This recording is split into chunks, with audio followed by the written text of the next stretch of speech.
to my astonishment, when he was first arrested, the appearing in court asked for me to represent him because he'd been following my career, would you believe? And he lived in Bradford, did Neilson, even though his murders were committed in other places. And they found this little booklet with various cuttings, which rather frightened me because he knew where I lived as well. Thank you for joining us once again for the latest episode of For Honour's Sake, the podcast from the Association of Jewish Ex-Servicemen and Women.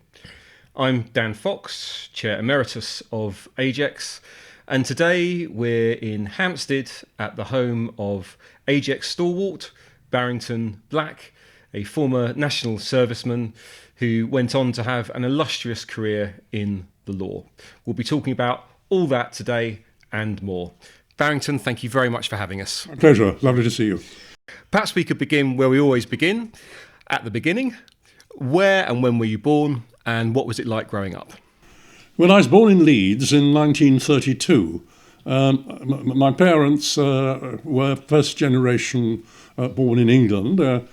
Second generation. My grandparents on one side were born in England. And in fact, my grandfather's 5 brothers had all been in the Royal Air Corps, the Royal Army Air Corps, I think it originally was. Growing up in Yorkshire... Just to go about that was in World War One. In World War One, the yes, Royal yes, Flying Corps. yes. Yeah, as many Jews were, yeah. Yeah. The difference, as you know, between World War One and World War Two, so far as mobilisation was concerned, is that for World War One, it was voluntary. There was no conscription, there was no compulsory conscription, which is why you saw all the posters around of Kitchener trying to invite you to come and join the army. There was conscription, as you know, which began in 1939, but I have a recollection, although I was only 4 at the time, of my father suddenly appearing in uniform. He was wearing a red tunic, what I was later told were riding boots and shiny leather boots also, and he had a red cap. He anticipated that war would break out and that he'd have to join the army, so he decided in 1936 so that he could have some choice as to what he did, and he elected for the military police. He was quite a tall fellow, and then suddenly he arrived home, as I say, in a red tunic and with a motorbike. Now, that was so unlike him. However, as I grew up and I became used to him disappearing on nights and on weekends, I realised that there was something serious about the whole thing. As I say, he was in the Corps of Military Police. Now, that meant on his shoulder flash, he had the words CMP. The kids in the street were most impressed by all this, but they were particularly impressed when I told them that CMP stood for Canadian Mounted Police. And they looked around for his horse, no horse. He went into the army on the very first day that war broke out, when he was called up straight away. He had a lengthy war. He wasn't demobilised until the very end. What was your father's name? Louis L. Black. And I'll say something about that further in a moment, if I may. Of course. Because my mother also went into a form of service. I was an only child, and so I had to go and stay with my grandparents initially in Leeds. And I remember rummaging through a drawer and finding a document which said, "The War Office regret to tell you that Louis L. Black was killed in action." And I went right to my grandmother with this piece of paper, and she said, calm down, dear, calm down. It's not your daddy. It was my brother, who actually died on the 18th of October, 1918. So your uncle? Yes. No, my great-uncle. My grandmother's brother. Yeah. My great-uncle. My great-uncle, yeah. Yes. And he was with Alan Bennett's forces in the Great War. Yeah. So he was part of the 38th Battalion of the Royal Fusiliers, who were otherwise known as when they're called the Schneiders. They were called the King's Own Schneiders, or the Royal Fusiliers. And actually, once they deployed, so because it was raised as a Jewish infantry unit in the East End of London, so many of them were part of the schmutter and tailoring trade. So yes, the King's Own Schneiders. Also the Royal Fusiliers, that's what the Fusiliers Museum still calls them. And once they were actually deployed to fight as part of the Jewish Legion in Palestine and the Middle East, they were also nicknamed the Jordan Highlanders. So they had three different nicknames, all quite amusing. And Louis, your great uncle, is actually buried in one of the military cemeteries there. One of the military cemeteries. We didn't realise this, but you see, my father's history in the war was quite interesting. He was initially sent over with the BEF, British Expeditionary Force, to France. He was engaged in seeing the troops down to the beaches at Dunkirk, so much so that he was cut off, and he remained in France for about 5 weeks. He was missing, and he remained in France for 5 weeks after Dunkirk, and found his way home with 3 or 4 other people in his unit via a French fishing boat. And we were, of course, naturally very pleased when he came home. Oh, sure. He spent much of the rest of the war with the 8th Army and in Africa. And the reason I mention all that at this particular stage is that, ironically, he was stationed in Alexandria for a period of time, and only 500 yards away from where his base was at the Jewish cemetery, where the other Louis Black was, in fact, entombed. We found this much after the war, and in fact I have a photograph of his grave there. Sure. But my father, as I say, was demobilised round about the time of my bar mitzvah. I was due to have a bar mitzvah, and it was hoped that he would get home in time in 1945. He didn't quite make it, so I at the last moment had to postpone my bar mitzvah, and I had to learn a new piece to read out or recite 2 weeks later, and he actually walked in on the actual day of my bar mitzvah. Straight into the synagogue? Straight into the synagogue. In his uniform? In his uniform, looking grimy and dusty. And there was I trying to chant Kisetse. It should have been Ra'eh the week before, or 2 weeks before, but I'd mugged it up and did it all right, and we were all very pleased to see him. I bet. Couldn't ask for a better bar mitzvah present, really, than absolutely that. So. Yeah. And growing up, I say, so you were very young during the war and in Leeds. Did you feel yourself very affected by the war? How, being that age, and perhaps away from some of the bigger sort of urban centres that were particularly affected by the Blitz, did you find yourself affected? I'm going to interrupt you there. No, I was not, because would you believe it, although I grew up in Leeds and was born in Leeds and initially stayed with my grandparents, they decided that as we had 3 other uncles who lived in South Wales, first of all London, there's one in London, that I should be evacuated in reverse from London, from Leeds. So you were the only child to be evacuated to London during the war. And I remember sleeping in one of those Anderson shelters, which was sort of a steel table with wire around them, and hearing the bombing. And it became rather monotonous and rather near to us. So they decided that I should then be transferred to one of the other uncles who lived in South Wales.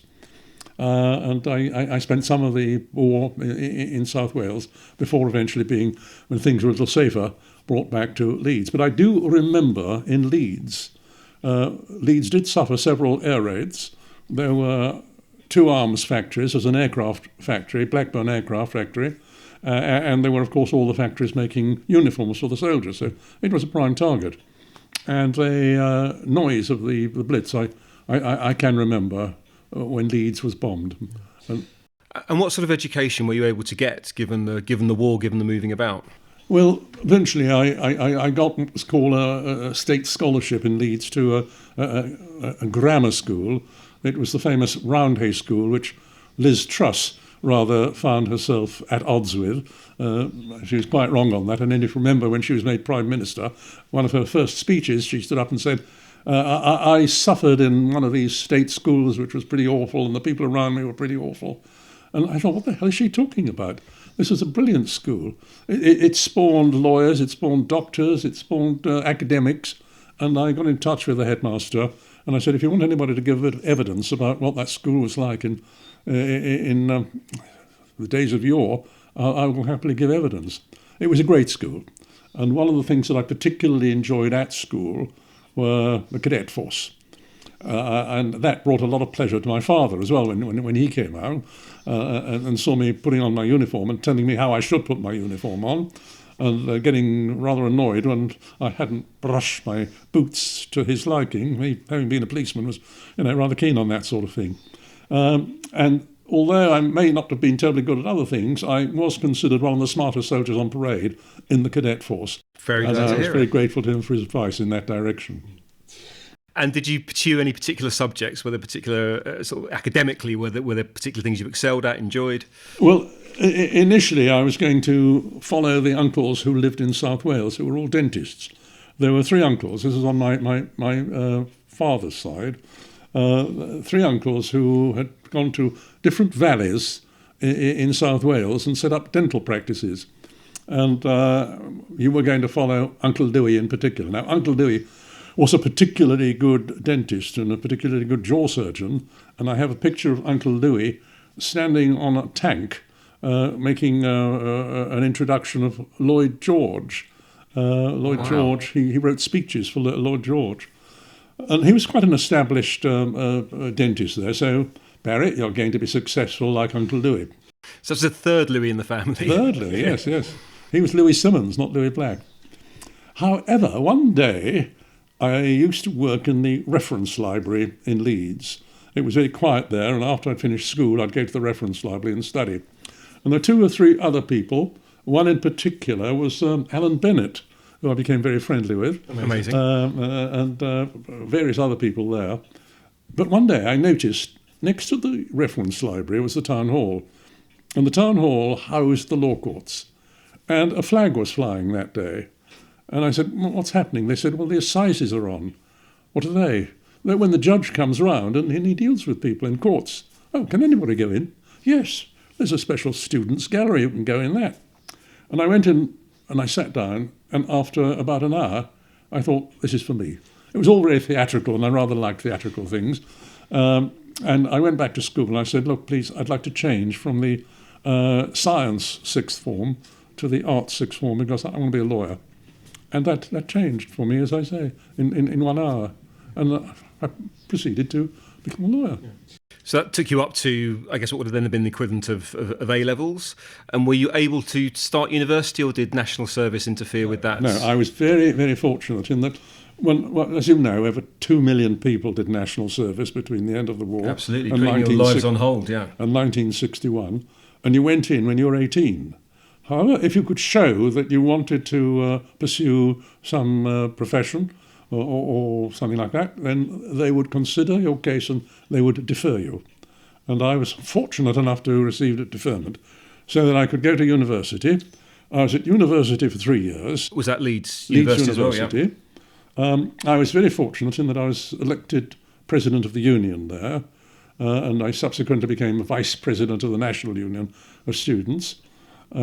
And during that period, as vice president of the National Union of Students, I was expected to travel around to other countries and other student unions, in particular the International Union of Students, who were very anxious to influence our union and other unions. Why? Because they were a communist organization. They were the children of Stalin, as it were. A sort of student Comintern almost. Exactly. Yeah. People were having conferences all over the place. I was invited to Moscow, to Poland, to Bucharest on one occasion. I remember travelling on the old Orient Express all the way to Bucharest for an enormous conference that was being held there. And I mention this at this stage because it influenced something that happened in army life at a later stage. I was allowed to proceed with my degree, and then another 3 years when you became articled to a solicitor, an articled clerk. Nowadays they're called trainee solicitors. And after that, take the final examination. And so I was deferred for a period of approximately 6 years. I was therefore 24 when I went into the army. And So, well, I'm just again, we're beginning to, with this series of podcasts, interview our national service generation. And I think what fascinates me most is the idea that you knew this period of giving up 2, maybe sometimes 3 years of your life was coming, that whether it was your studies, your life, your work, your family, whatever it was, would be put on hold. How did you sort of mentally prepare for that? How did you begin to start putting everything in order so that the disruption would be as positive as possible? I think nowadays they call it the year off. Nowadays, kids go around the world. Nowadays, they travel. And that psychological period of a year off to relax from the throes of study and discipline and that sort of thing before going into the real world and finding work was a great thing for the mind. And frankly, I was looking forward to a period. I mean, my father was always talking about the army. He was all proud of the part he played and the things that he'd done. Yes. And I had a secret yearning to go into the army for a period somehow or other, which is why I went into the cadet force when I was at school. That makes sense. And so for many, of course, it was considerable disruption. For many, they were upset. For many, they were in tears, as, again, I'll say in a few moments, I had to deal with. But as far as I was concerned, I was looking forward to it. Now, I realised that I would be somewhat older than the others of the intake, because those who'd been deferred were a fairly small proportion. And this came home to me on the very first day when I received all my papers to get on the train and go to Aldershot and get off the train at Aldershot. And I saw all these youngsters in an array of clothing. I was a little bit formal. I had a raincoat, I had a tie, a shirt, and I wore a little cap, flat cap, because I was from Yorkshire. Little did I know that the flat cap was a mark of something else, of identification of something else. It was a mark of identifying an officer or an officer cadet in Aldershot. Right. They always wore a cap. Okay. And so here I am, getting off the train, walking down the platform, seeing all the other lads walking down and seeing a collection of army trucks and, with all due respect, bawling warrant officers, telling them to get on the truck. And as I went by, one of them said, instead of putting me on the truck, said, "Good morning, sir." I thought, that's very nice of him. What does he know about me? And I thought, well, shall I just carry on walking towards the gate at the end? But of course, conscience makes cowards of us all, so I thought, no, I better go back. And I said, "Look, I've got these papers. I think I'm supposed to be coming to you." "Oh, get on the truck." And so it was that I felt a little different, but very soon became acclimatised. So Aldershot was your basic training, 6 to 8 weeks or so? It was. You go to what's called an intake unit at Aldershot. You live in a spider, which is one of these pieces of accommodation. Very, very familiar with them, which we all know about. Never sufficient toilets, never sufficient... Oh, bathroom? Good Lord, no bathroom. Afraid not much has changed. Bathroom's down in another building somewhere or other.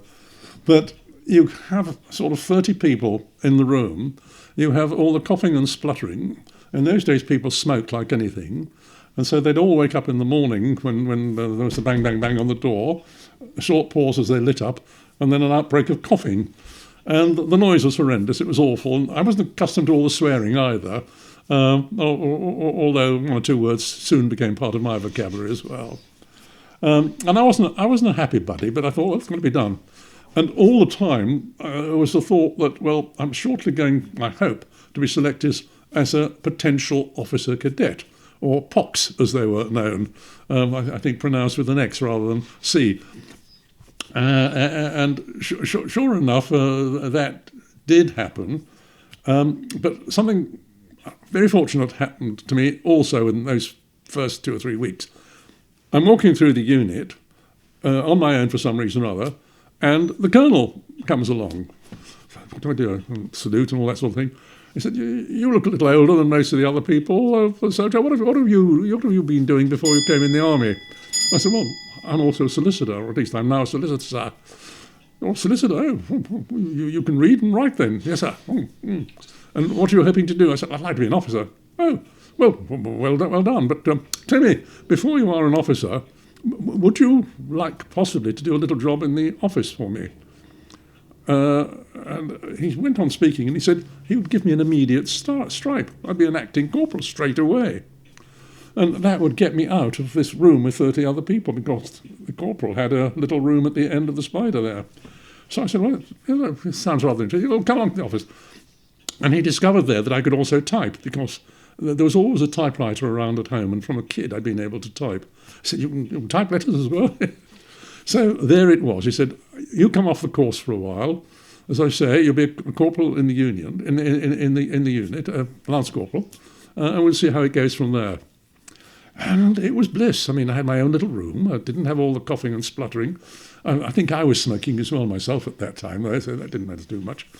But the company office was the hub of the unit, because everybody, from the regimental sergeant major down, seemed to want to spend a little bit of time in the office to find out what the news was. Any news of any postings anywhere, or that sort of thing. And I was highly popular because I was sometimes alone in the office and could talk to these people. Anyway, it carried on for a while, and after a while I thought, well, I'd like to be an officer if possible. So the fate interposed. News came through of what was to be my normal posting, had I gone through all the stages. And would you believe it, that posting was to the War Office, or War Box as everybody called it. I don't know whether they still do. As an administrative or a clerk or something there, because the Royal Army Service Corps, which I was in, provided the clerks to the army. And they liked to pick one or two to go to the War Office. And I said, what does it involve? He said, well, it involves you throwing away your uniform, or at least putting in a cupboard for the rest of your time. You'll be wearing civvies. You'll be living in civilian digs, and you come to work in the War Office every day, office hours. So I'll give it a try. Went along there, reported, and they said, well, here are your digs. I think it was in Kilburn somewhere. Take your stuff to Kilburn, then come back. Went there, came back. Oh, Sergeant so-and-so wants to see you. Would you go and have a word with him? Sergeant so. Oh, the Major would like to see you. The Major. And he was quite embarrassed. Unusual. He said, I'm terribly sorry, but your posting has been reneged. We can't have you. I said, oh dear. I said, it's not your fault, but there's something like your security. You haven't passed the security check. PSV, I think it was called something like that. I found out later that the reason was that, having been an officer of the NUS and having on their behalf travelled on 3 or 4 occasions behind the Iron Curtain, yes, this had permeated through, right, and therefore my security was out. So I said, does that mean I have to go soon? Well, I don't know how soon. It means you have to go now. RTU'd. Returned to unit. Well, I mean, problems with vetting are very current at the moment. So you were returned to Aldershot? I returned straight away to Aldershot that very same afternoon. Right. And had you commissioned yet, or was this pre the commission? Oh no, this was while I was still a corporal in the office. Yeah. So the colonel was delighted to see me, for the simple reason that one of the things that I told him about was that when I'd been at university, I had produced the university review each year and directed it, and written for it. That you can do the Camp Christmas show now. Excellent. You are, you're an angel. You've come back just in time. So I did that for a while.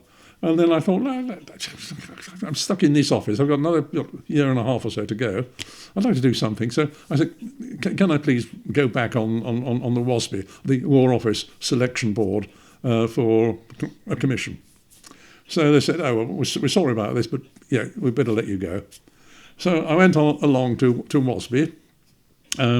I didn't really care one way or the other. I thought, well, if the worst comes to the worst and I don't get on, I'll just go back to Aldershot and have a nice, easy time there. But I really would like to be in office. And so off to Mons, I think it was, straight away, for about 2 months, 3 months.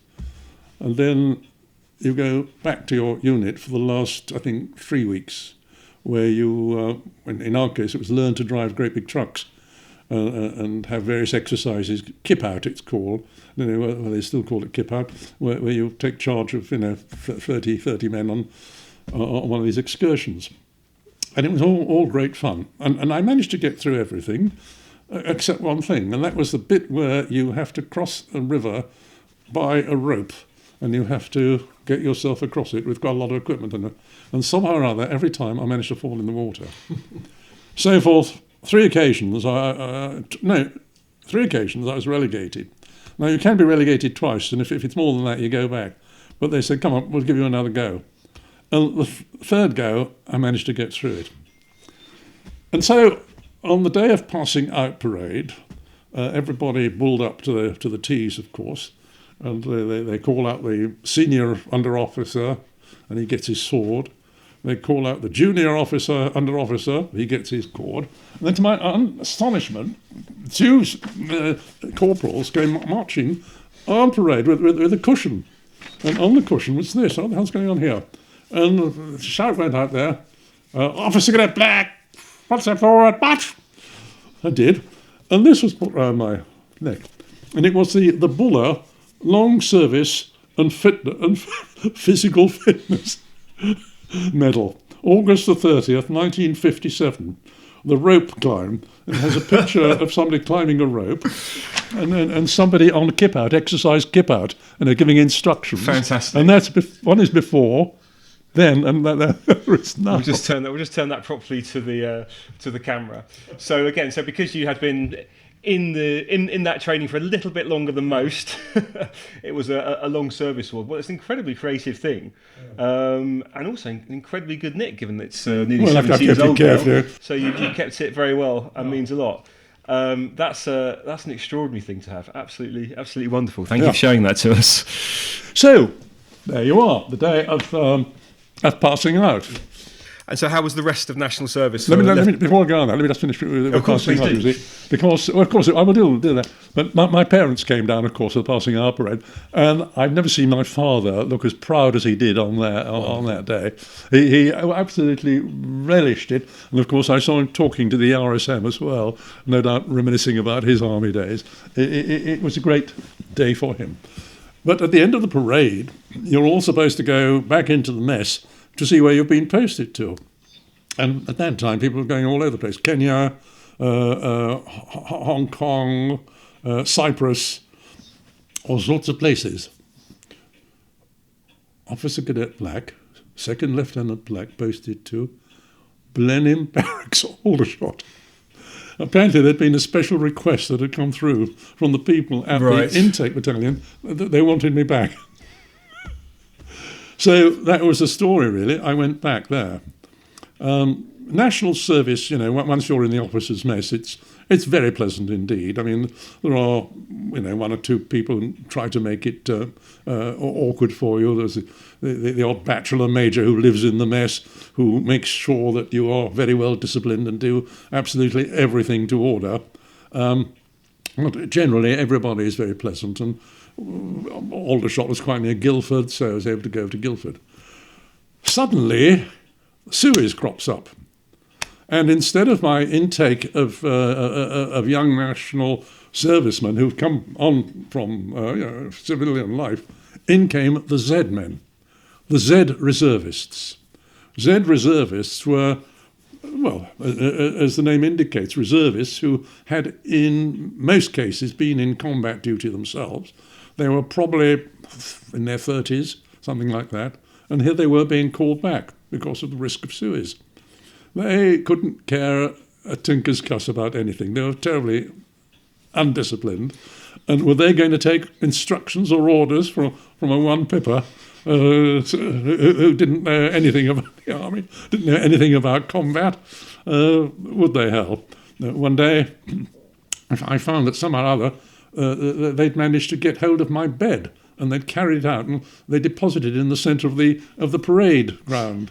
Right. And various other odd things like that. I see. Eventually they gelled. Eventually I got on well with them, and eventually they did their thing with us, and we did some training with them as well, and off they went. And many of them quite frustrated, as indeed was I, when we found that after 3 days that little skirmish was no more. Been and done, yes. Been and done.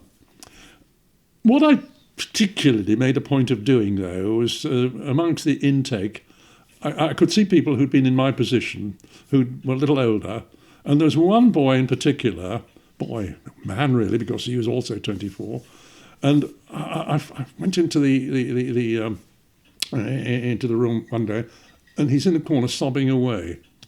And I said, look, this is awful at the moment, but you will get used to it. And after you've got used to it, it's a bliss. Look upon it as a holiday. And I spent quite a lot of time talking to him. The next time I came across him was when I was a judge sitting at a court in London, and this guy came in. He must have been about 40 by that time, maybe a little older. And he came as a recorder. A recorder is a part-time judge. And it's where they sort you out to see whether you make it as a judge. And I recognised him. He was the guy who'd been sobbing, who had, in fact, stayed in the army. He'd signed on for a permanent commission. He'd become a captain, first of all, in the legal department, because he was also a solicitor. He progressed his way, and by the time I met him at court, he was Major General Fugard, formerly the chief of DALS, Department of Army Legal Services. Incredible. And we really had a laugh, actually. And I think he's still around. When I knew I was going to see you today, I did look him up, and he had a distinguished army career. Yes. From rank to rank to rank. So by 1958, your national service is coming to an end. Yes. And the plan is to return to Leeds and pursue your legal career. Well, I started thinking about it a few weeks before I was due to leave the army, and I read in the newspaper once that there was a firm of solicitors in London who, or a one-man firm, who wanted somebody to join him. And he was called Victor Mishcon. And I went along to his office, and it was a very small office. He did some work for the unions. He acted for the unions. And I think there's one girl and him. And we got on quite well. And he said, well, if you'd like to join me. I said, well, can I just have a little time to think about it? Because at the back of my mind was the thought that I'm an only son. My parents, they'd been waiting 6 years for me to qualify, another 2 years here. They were dying for me to come home and live at home as a professional man.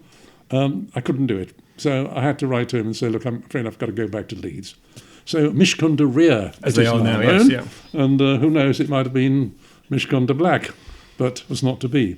When I got home, I was very lucky because I found that in Leeds, the town hall had all the magistrates' court and the Crown Court. They had about 15 courts there, so it was the hub of crime. And I wanted to do crime because whilst I was in the army, they'd kindly allowed me to go and do court-martials, and they'd allowed me to go to magistrates' courts on behalf of people who were coming into the army and who had outstanding matters to try and persuade the bench to let them come into the army and let the army make a man of them, that sort of mitigation work.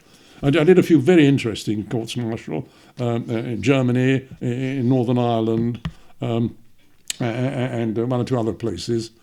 So, shall we say, I made my first mistakes at the expense of the poor soldiers who put their life in my hand. So when I came back to Leeds, I wanted to specialise in criminal work, and I was very lucky to find an office bang opposite the law courts, which I remember paying £5 a week rent for, with my mother coming in occasionally to act as my receptionist, in order to give the impression that I was a busy lawyer and had lots to do. On my desk, I put all the briefs of the court-martials that I'd done in the army, tied up with red ribbon, all laid out on the desk. And I was very fortunate because from a very early start, the work did start to come in, and it grew, and I had a very happy professional life, eventually becoming a judge. Yes, and as you say, you specialised in criminal law, particularly heavy crime, as I think it was called then, and had one or two quite famous cases. Perhaps most of all, that of the Black Panther, Donald Neilson, not to be mistaken with Dennis Neilson. Donald Neilson, not Dennis. Dennis was the one who was in London. Donald Neilson was the one who, to my astonishment, when he was first arrested, appearing in court, asked for me to represent him because he'd been following my career, would you believe? Right. And he had a whole list of cases cuttings from papers of cases that I'd done. Where you had successfully defended. And in those days, the local press, the Yorkshire press, they religiously reported all the cases in the papers. And he lived in Bradford, did Neilson, even though his murders were committed in other places. And they found this little booklet with various cuttings, which rather frightened me because he knew where I lived as well. Right. And the business was continued to grow, and it was a successful career. Oh, it was a successful practice. I set up 2 practices in Leeds, which are now quite large ones. I think they've got over 200 or 300 lawyers in each of them. They're next door to each other, both practices.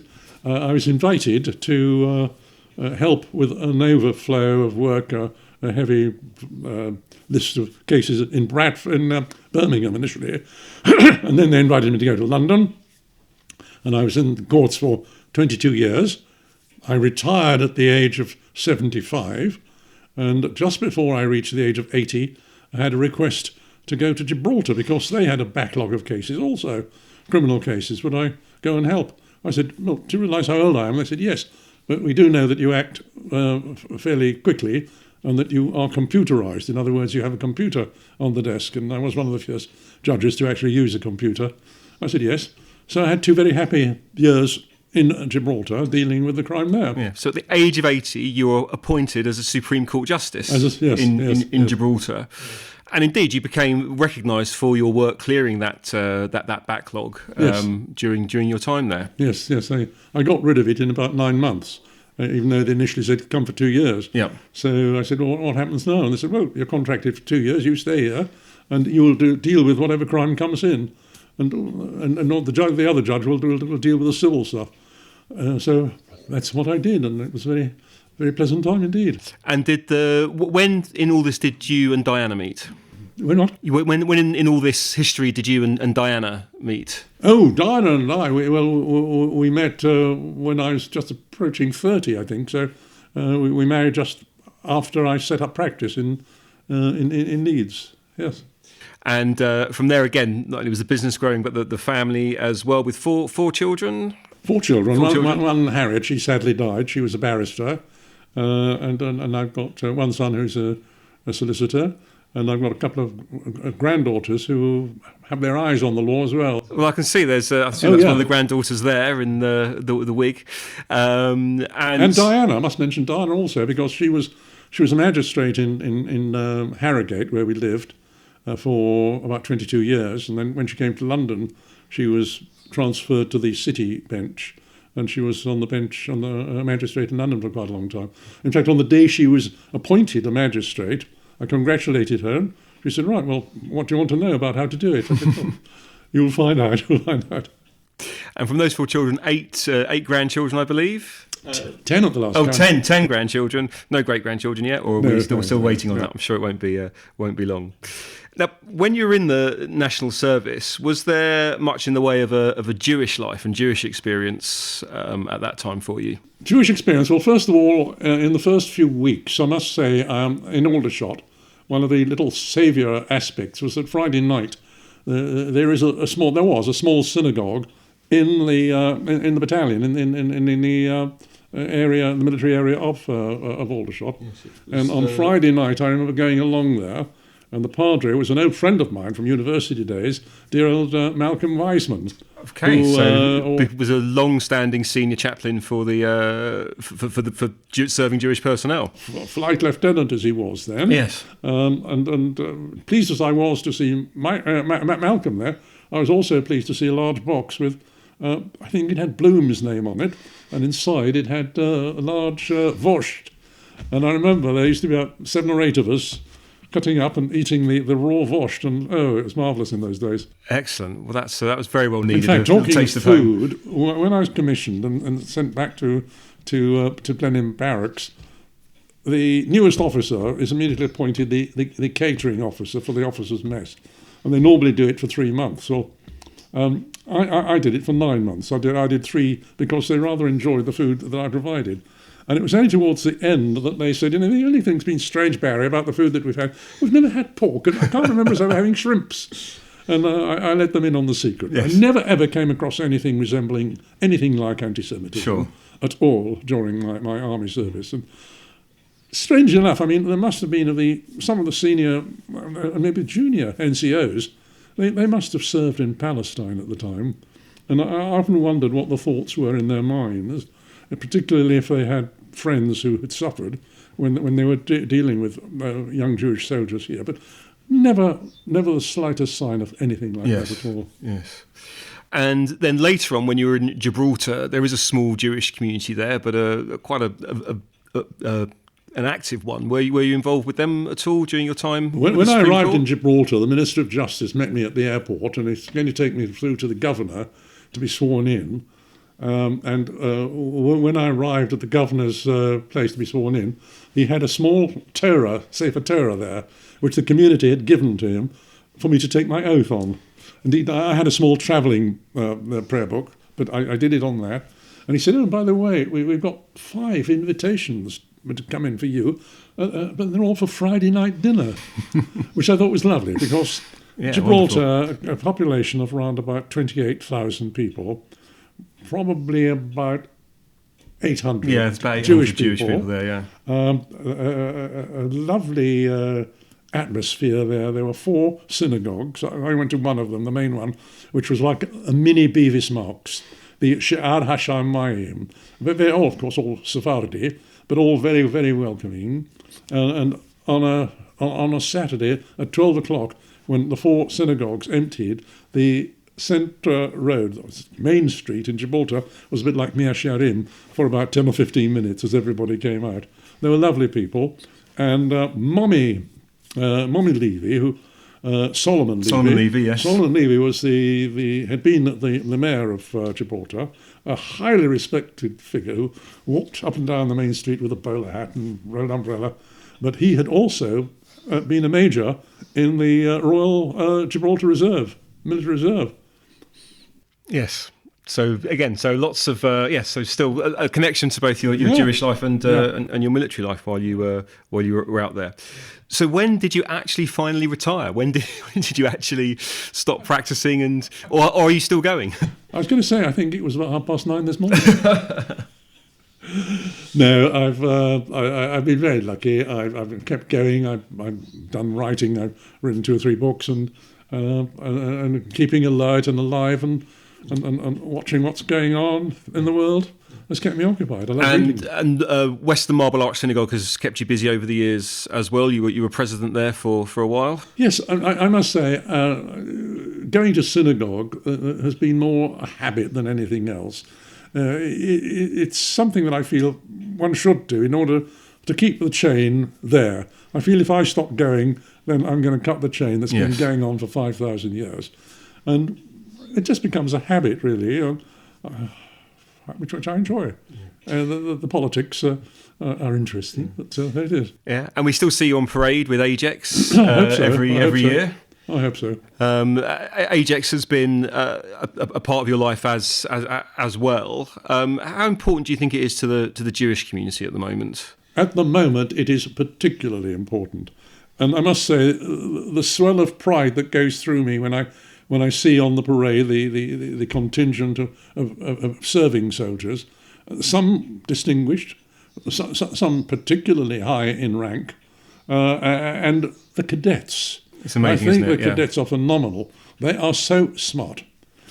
I've got certain thoughts about whether there should be so many other people actually on the procession. I most certainly believe that close relatives who have the decorations should be there to show them. But I have certain doubts as to whether anybody else should be actually on the parade. They should certainly be there cheering them on. And, I gave a talk in my synagogue, as I have done happily every year. I've been doing it round about the Remembrance Day. Yes. And the one that I gave this last year was about the people on the parade. And I pointed out some of the well-known... We have so many characters, yourself, Too kind. Admiral Lord Stirling, yes. and the two or three other. Yes, I think you mentioned particularly Jack Rose is our naval. I think he was a commander. Still has the naval beard, and you wouldn't mistake him for any other service. But the number of lieutenants commander who have served is phenomenal. In my book, the Jewish contribution to English law, I go through some of the senior judges who were lieutenant commanders in the Navy. Yes. And there is one thing in particular about Western Marble Arch that I'm proud of. When you go in the foyer there is a tablet on the wall, and it tells you that in 1961, Western Marble Arch was opened as a synagogue. And who opened it? Lieutenant Commander Ewan Montague, QC, DL, the DSO, what have you. But it doesn't actually write the words, but as I tell people, he was the man who never was. Yeah, he was the founder, the instigator of Operation Mincemeat. Operation Mincemeat, I remember, which was a key, one of the key bits of, what's the word I'm looking for? Distraction, disinformation, as I think we would now call it, in World War II. The body that was washed up, it is designed to make the Germans think that the invasion was going to be in the area of Greece, the Balkans, instead of the French coast where it was. And you know, only last Saturday, in the shul, we had a team of about 30 Israelis who took part in the marathon. They came from a hospital in Jerusalem and were running in aid of that particular hospital, which looked after young children. And I saw one or two of them looking around the shul, and they were looking at some of the tablets. I said, come, let me show you what I think is the most important one. And I had them all around there, and I was telling them about it, and they said, the man who never was. Yes, absolutely. Well, we're very proud. His daughter, Ewan Montague's daughter, comes to Ajax events, proudly wearing his medals. And there's even a West End musical about him now as well. So, not West End, Broadway. Broadway, yes, absolutely. Yeah. Broadway. So one of the real heroes of our country and of our community as well. Barrington, it's been an absolutely fascinating conversation with you. As I always say, particularly about the national servicemen interviews we've done. It's not just a military history; it's a social history of our country and of our community as well. To say thank you, we have a little token, something we like to make sure we give to as many people as possible who've given so much to our community, and particularly to Ajax over the years, and that is the Ajax plaque. Oh, that is fantastic. Go alongside the very many other items that you have here with us. Thank you so much for having us in your home today and for sharing so much of your incredible and interesting life with us. And let me show you, of course, one of the books in my library, which I enjoy very much reading. Again, Martin Sugarman, our archivist, one of his a fascinating book, most incredible works about all the Jewish people who served in World War II. Barrington, thank you very much indeed. Thank you.